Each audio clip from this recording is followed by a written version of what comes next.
আমি আল্লাহর পরিচয় তুই জানো? আমি আল্লাহর পরিচয় হলো আল্লাহ তো উনি যিনি আসমানটারে বানাইলেন তোমাদের জন্য ছাদ, আর জমিনটারে বানাইলেন তোমাদের জন্য বিছানা। আল্লাহ বলেন এই আসমান আমি আল্লাহ বানাইলাম, জমিনও আমি আল্লাহ তো বানাইলাম, তোর জন্য বিছানা স্বরূপ বানাইলাম। এই সব কিছু আমি আল্লাহর সৃষ্টি। আল্লাহ কেন এই চারটার কথা বললেন, অন্যগুলোর কথা কেন বলেন নাই? মুফাসসিরিনে কেরাম বলেন আল্লাহ ওই জামানার কাফেরদেরকে উদ্দেশ্য করে প্রশ্নগুলো ছুড়লেন।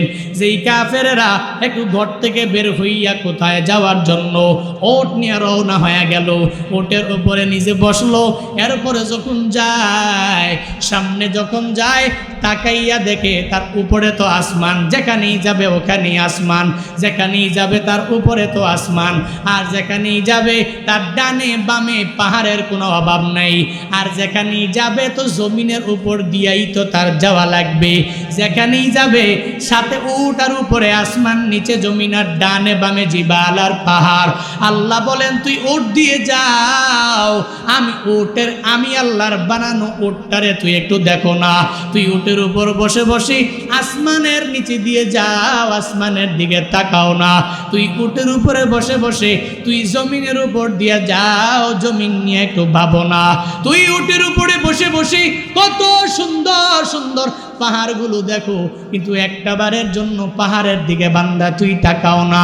হে মানুষ, যদি আসমানের দিকে তাকাইতি, জমিনের দিকে তাকাইতি, ওটের দিকে তাকাইতি, পাহাড়ের দিকে তাকাইতি, আমি আল্লাহরে নিয়ে গবেষণা করা লাগতো না।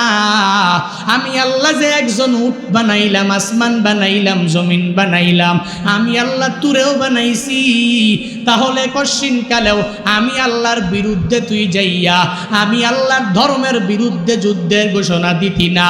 এ কাফেরেরা, যদি আমি আল্লাহর এই জিনিসগুলা নিয়ে একটু চিন্তা ভাবনা গবেষণা করতা, তাহলে কি পরিমাণ ফায়দা তোর হতো জানো নি? আমার মদিনাওয়ালা নবীর হাতে কালিমা পড়ে মুসলমান হয়ে গেলি, ওই যে আখিরাতেও তোর জন্য হয়ে পাইয়া যাইতি তুই জান্নাত, আর দুনিয়াতেও হয়ে যাইতি কামিয়াব। আল্লাহ পাক বলেন আফালা ইয়ানজুরুনা ইলাল ইবিলি কাইফা খুলিকাত। হে কাফেরেরা, তারা কি তাকায় না? যেই কাফেরেরা আমি আল্লাহকে মানতে চায় না, এরা কি ইলাল ইবিলি কাইফা খুলিকাত, উটের দিকে তাকায় না? যে উটেরে আমি আল্লাহ এত সুন্দর করে বানাইলাম, কেন তারা উটের দিকে তাকায় না? আল্লাহ পাক বলেন এই যে এত বড় দেহওয়ালা উট আমি আল্লাহ বানাইলাম, এই উটের দিকে কেন এরা তাকায় না? এই উট যে আমি আল্লাহ বানাইলাম, আমি আল্লাহর পরিচয় জানার জন্য উটের দিকে তাকাইলে এই পরিচয়টা অটোমেটিক বান্দা পেয়ে যাবে। এই জন্যই তো উটের দিকে তাকানোর কথা আল্লাহ কেন বললেন? বলে কাফেরেরা ওই জামানার মধ্যে এক জায়গা থেকে আর এক জায়গায় যখন রওনা হয়ে যাবে, ওই রওনা হয়ে গেলে তখন উট ছাড়া কোথাও যাওয়া যাবে না। উটই হলো এদের বাহনের, যানবাহনের মধ্যে অন্যতম একটা। উটের মাধ্যমে এক জায়গা থেকে আরেক জায়গায় এরা রওনা হয়ে যায়, উটের মাধ্যমে এক দেশ থেকে আরেক দেশের মধ্যে এরা পাড়ি জমায়। এদের যানবাহনের প্রধান মাধ্যম হলো উট। আল্লাহ এজন্যই বলেন হে কাফেরেরা, এত সুন্দর করে যে আমি আল্লাহ উটটারে বানাইলাম, এই উটের উপরে বসে বসে উটের উপরে বুঝা দিয়া এত দূর পর্যন্ত তুই কেমনে যাও? একবারও তো এই উটের দিকে তুই তাকাও নাই। কত সুন্দর করে আমি আল্লাহ উটটারে বানাইলাম, এই উটটা তো অহংকার করে না। তোরা কেন দাম্ভিকতার সাথে দুনিয়ার মধ্যে চলাফেরা করো? এই যে উটের দিকে তাকাইলে একটু বোঝা যাবে, এত বড় বড় বুঝাগুলো উটের পিঠের মধ্যে দিয়া দিল। একটা বারের জন্য উট তার মালিকের বলে নাই, এ মালিক আপনি যে এত বুঝা আমার পিঠের মধ্যে দিয়া দিলেন, ওই আমি তো এই বুঝা বহন করতে পারবো না, এই বুঝা আপনার পিঠে নিবেন, আমি নিতে পারবো না। একটা বারের জন্য ও তার মালিকের বলে না, এই যে পিঠের মধ্যে এত বুঝা দিয়েছেন আর দেওয়া যাবে না। কেন বলে না? কারণ ওর জানে তার মালিকের খায়, তার মালিকের কথা অনুযায়ী তার সুন্দরভাবে চলা লাগবে। ওটের কথা মালিক শুনে না, উট উট মালিকের কথা শুনিয়া শুনিয়া চলে, মালিকের কথার বাহিরেও চলে না। আল্লাহ বলেন, হে মানুষেরা উটের দিকে তাকাও, কত সুন্দর করে নরম মেজাজ দিয়ে আমি আল্লাহ উটটারে বানাইলাম। একটা বারের জন্য উট কারোর সাথে অন্যায় আচরণটাও করলো না।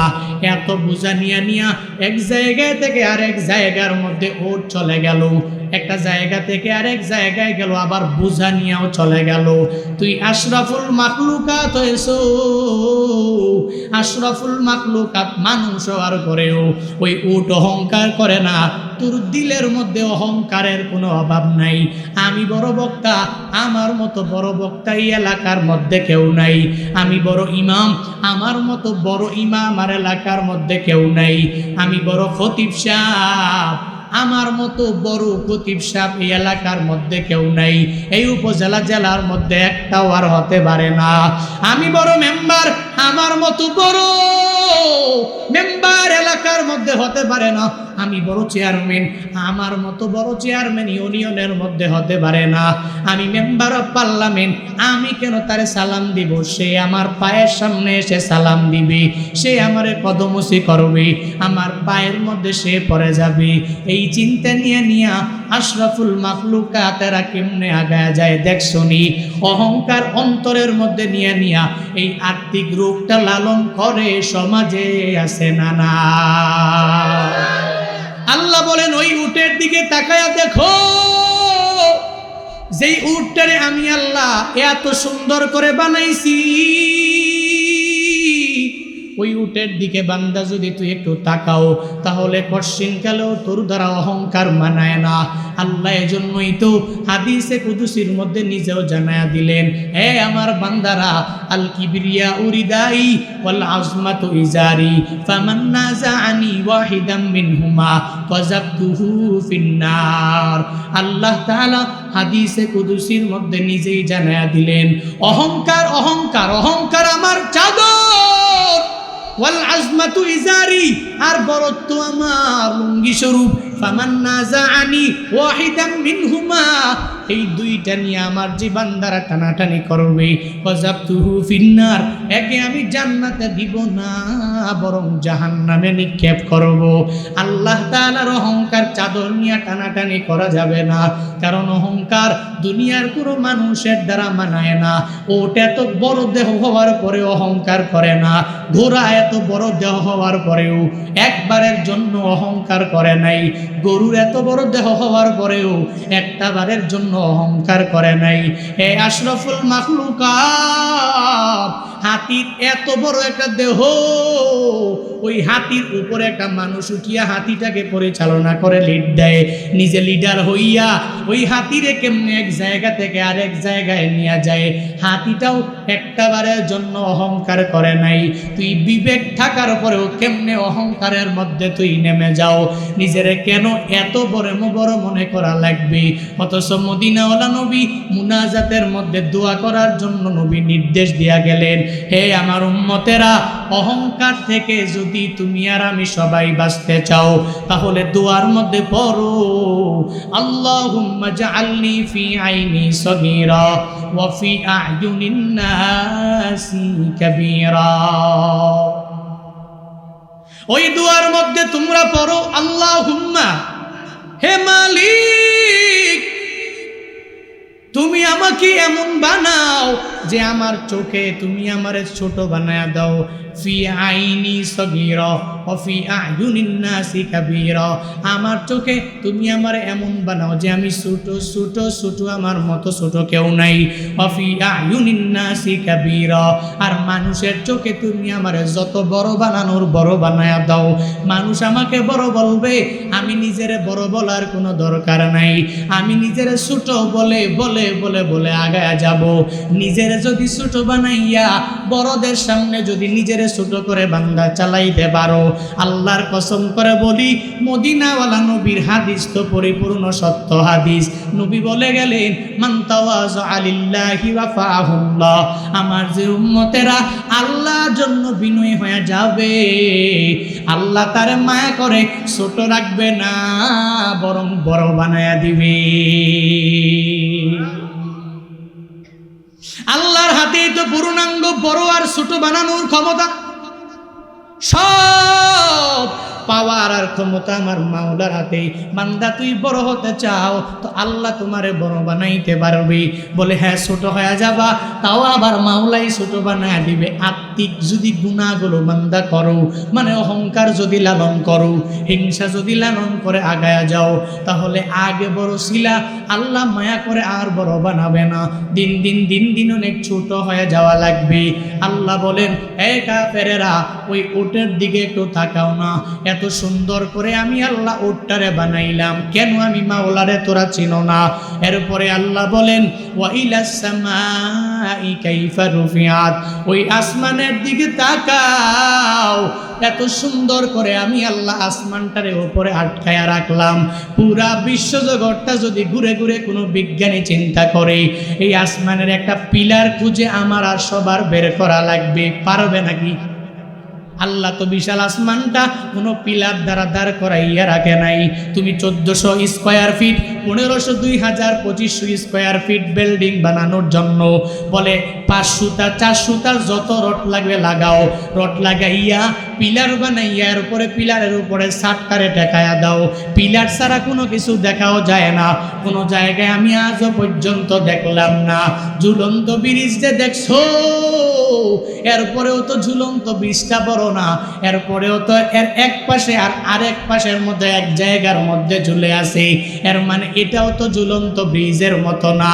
এ বান্দারা, আল্লাহ যে বিশাল আসমানটা তোমার জন্য বানাইলেন, একটু যদি আসমানের দিকে তাকাইয়া আমার মাওলারে যদি একটু চিনতে চাও রে বান্দা, তাহলে কেমনে চিনবা?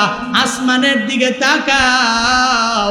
পৃথিবীর বড় বড় বড় বড় মহাপণ্ডিতেরা যদি চিন্তা ভাবনা করে যে আসমান কেমনে দাঁড়ায় রইল, একটা পিলার মনে হয় কোথাও আছে, তাহলে কোথাও পিলার খুঁজে পাওয়া যাবে না, ফাউন্ডেশনও পাওয়া যাবে না। এর একমাত্র কারণ আল্লাহ পিলার দেয় নাই, আল্লাহর কুদরতি হাত দিয়ে আল্লাহ কুন ফায়াকুন বইলাই আসমানটারে বানাইছে, ঠিক কিনা? দুনিয়ার যত বড় বড় বড় বড় মহাবিজ্ঞানী তাকায়া দেখো, এরা যদি চেষ্টা করে যে পিলার বের করবো, পারবে না। কারণ আল্লাহ নিজেই বলেন, হে মানুষ, তুই আসমানের দিকে একটু তাকাও না, কত সুন্দর করে আমি আল্লাহ আসমানটারে উপরের মধ্যে ঝুলাইয়া রাখলাম, পিলার লাগে নাই। Without any pillar, without any foundation আমি আল্লাহ ঝুলাইয়া রাখলাম। হে বান্দা, কেননা আমি আল্লাহ তো হলাম আসমানের মালিক, যেমনে মন চাই সেমনেই ঝুলাইয়া রাখতে পারবো। এবার আল্লাহ বলেন, ওয়া ইলাল জিবালি কাইফা নুসিবাত, ওই পাহাড়ের দিকে তাকাও, যেই পাহাড়টা এত সুন্দর করে আমি আল্লাহ বানাইলাম, এই পাহাড়টারে পেরেক স্বরূপ দুনিয়ার মধ্যে লাগাইয়া দিলাম। বিভিন্ন জায়গায় পাহাড়গুলো তাকায়া দেখবেন, ওই পাহাড়ের মধ্যে কত খনিজ সম্পদ আমি আল্লাহ আবারও দিয়া দিলাম। এই যে গত বছরের আগের বছরে সিলেটে যাওয়ার পরে অনেকেই সিলেটের যারা এই বিষয়টা জানবেন, আবার যারা পাহাড়ের মধ্যে দেখছেন আপনারাও জানবেন। এই যে পাহাড়ের মধ্যে গেলে আমার একজন বলল, হুজুর মেসের কাঠি একটা নিয়ে আনেন, একটু মেসের কাঠি জ্বালাইয়া ওই যে পাহাড়ের ওপরে ওই জায়গায় ছড়ে মারেন।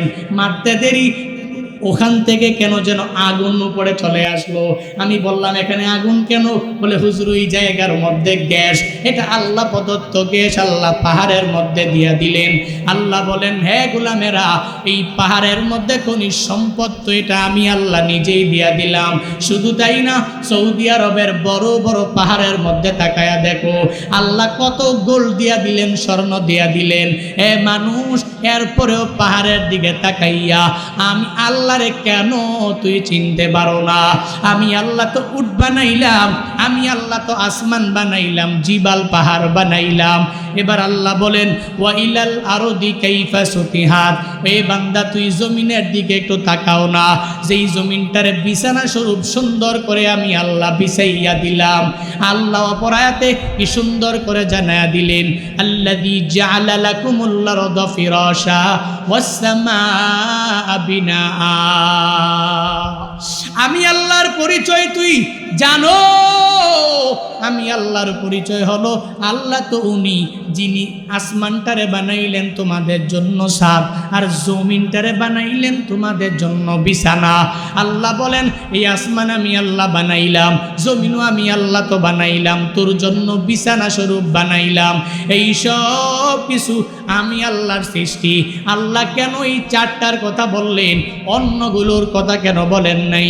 মুফাসসিরিনে কেরাম বলেন আল্লাহ ওই জামানার কাফেরদেরকে উদ্দেশ্য করে প্রশ্নগুলো ছুড়লেন, যেই কাফেরেরা একটু ঘর থেকে বের হইয়া কোথায় যাওয়ার জন্য ওট নিয়ে রওনা হয়ে গেল, ওটের উপরে নিজে বসলো, এরপরে যখন যায় সামনে যখন যায় তাকাইয়া দেখে তার উপরে তো আসমান, যেখানেই যাবে ওখানেই আসমান, যেখানেই যাবে তার উপরে তো আসমান, আর যেখানেই যাবে তার ডানে বামে পাহাড়ের কোনো অভাব নাই, আর যেখানেই যাবে তো জমিনের উপর দিয়াই তো তার যাওয়া লাগবে, যেখানেই যাবে সাথে উট আর উপরে আসমান, নিচে জমিন আর ডানে বামে জিবাল আর পাহাড়। আল্লাহ বলেন তুই উট দিয়ে যাও, আমি আল্লাহর বানানো উটটারে তুই একটু দেখো না, তুই উটের উপর বসে বসে আসমানের নিচে দিয়ে যাও, আসমানের দিকে তাকাও না, তুই উটের উপরে বসে বসে তুই জমিনের উপর দিয়ে যাও, জমিন নিয়ে একটু ভাবো না, তুই উটের উপরে বসে বসে কত সুন্দর সুন্দর পাহাড়গুলো দেখো, কিন্তু একটা বারের জন্য পাহাড়ের দিকে বান্দা তুই তাকাও না। হে মানুষ, যদি আসমানের দিকে তাকাইতি, জমিনের দিকে তাকাইতি, ওটের দিকে তাকাইতি, পাহাড়ের দিকে তাকাইতি, আমি আল্লাহরে নিয়ে গবেষণা করা লাগতো না। আমি আল্লাহ যে একজন উট বানাইলাম, আসমান বানাইলাম, জমিন বানাইলাম, আমি আল্লাহ তুরেও বানাইছি, তাহলে কশিন কালেও আমি আল্লাহর বিরুদ্ধে তুই যাইয়া আমি আল্লাহর ধর্মের বিরুদ্ধে যুদ্ধের ঘোষণা দিতি না।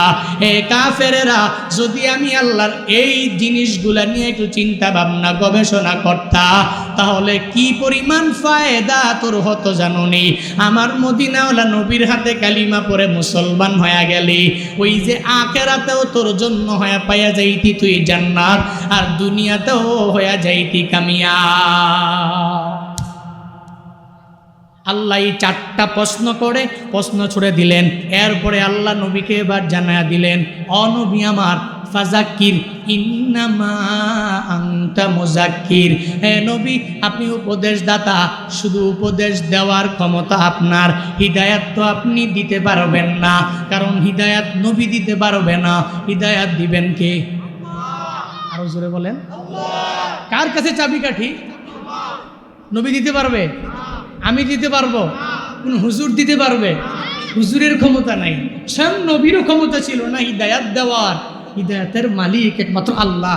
এই জন্যই তো আল্লাহ কোরআনে বিভিন্ন জায়গায় নবীকে বলেন, নবী আপনি শুধু উপদেশদাতা মাত্র, উপদেশ দিবেন, দাওয়াত দিবেন, আপনাকে তো আমি দারোগা করে পাঠাই নাই, এদের পিটাইয়া ইসলামের দাওয়াত দেওয়া লাগবে, রাস্তা আলাইহিম বিমুসাইতির, আমি আপনাকে বানাই নাই, দারোগার কাজে লাগাই নাই, এদের সাথে মারামারি করে কাটাকাটি করে এরপরে ইসলামের দাওয়াত দেওয়া লাগবে। তবে হ্যাঁ, যখনই কাফের মুশরিক বেঈমানরা আপনাকে আক্রান্ত করে ফেলবে, আক্রান্ত হলে পরে এরপরে আপনি আক্রমণ করতে পারবেন, কোনো অসুবিধা। ইসলাম তো ধর্ম, আমার রিলিজিয়ন ইসলাম। মদিনাওয়ালা নবীকে কি সুন্দর করে আল্লাহ তাআলা জানা দিলেন, ফাযাক্কির ইন্নামা আনতা মুযাক্কির, নবী আপনি উপদেশ দেন, আপনি তো একজন উপদেশদাতা, যারা মানবে এরা কামিয়াব হয়ে যাবে, যারা মেনেছে এরা কামিয়াব হয়ে গেছে, যারা মানে নাই এরা ধ্বংস হয়ে গেছে। নবীর কথাগুলো যারা মানছে ফারিকুন ফিল জান্নাহ, জান্নাতের পথের প্রতীক হয়ে গেছে, আর যারা মানে নাই ফারিকুন ফিস সাঈদ, জাহান্নামের পথের প্রতীক হয়েছে, জান্নাতের পথের প্রতীক হয়েছে যারা, এরা কি পরিমাণ লাভবান হয়েছে, এরা ঈমানওয়ালা কি পরিমাণও ছিল, আর লাভবানও কি পরিমাণ হয়েছে। কেমন এমন কিছু সাহাবায়ে কেরাম আছে যাদেরকে আল্লাহ পাক রব্বুল আলামিন নিজেই সালাম নিজেই পাঠিয়েছে ফেরেশতার মাধ্যমে। এমন কিছু সাহাবায়ে কেরাম আছে এদের ইমানের মজবুতির কারণে এদের শেষ গোসলটা দুনিয়ার জমিনে হয় নাই, আখিরাতে কাউসারের পানি দ্বারা হয়েছে। এমন কি ঘটনা আপনারা শুনেন নাই? তাহলে যারা ফারিকুন ফিল জান্নাতের পথের প্রতীক হবে, এরা কি দামি না কম দামি? কথা বলেন না কেন? দামি না কম দামি? এই জন্য আমরা ফারিকুম ফিল জান্নাহ, জান্নাতের পথের পথিক, যেই রাস্তা, যেই পথ, যেই তরিক, ওই তরিকের ওই পথের পথিক আমাদের হওয়া লাগবে। পারবো না ইনশাআল্লাহ? পারবো না ইনশাআল্লাহ? এই সব কিছু করতে গিয়া, ওই পথের পথিক হইতে গিয়া আমাদের সাহাবায়ে কেরামকে অনুকরণীয় আদর্শ বানানো লাগবে। এদেরকে অনুকরণ করতে হবে, এদেরকে অনুসরণ করতে হবে। এদের সমাজ ব্যবস্থা, এদের পরিবার ব্যবস্থা, এদের রাষ্ট্র ব্যবস্থা, এদের ব্যক্তিগত জীবন, সামাজিক জীবন, রাষ্ট্রীয় জীবন, প্রত্যেকটা শুরু থেকে নিয়ে শেষ পর্যন্ত এদেরকে যদি আমি আমার নিজের চলার পথে অনুকরণীয় আদর্শ বানাতে পারি, আল্লাহর কসম করে বলতে পারি, তাহলে এরাই আমার জন্য হবে এক অনুকরণীয় আদর্শ। এদের পথ জান্নাতের পথ, আমার পথ হবে জান্নাতের পথ। এই জন্য সাহাবায়ে কেরামদের ইমানের পাওয়ারের কথা এমন কোনো বান্দা নাই জানে না। সাহাবায়ে কেরামের যুগে হযরত ওমরে ফারুক আযম রাদিয়াল্লাহু তাআলা আনহু ইসলামের দ্বিতীয় খলিফা। হযরত ওমরে ফারুক রাদিয়াল্লাহু তাআলা আনহু, ওই সময় ইসলামের কোনো পরাজয় নাই, শুধু বিজয় আর বিজয়, শুধু বিজয় আর বিজয়। যেখানেই যায় শুধু বিজয়, যেখানেই যায় শুধু বিজয়, শুধু বিজয়। সুবহান।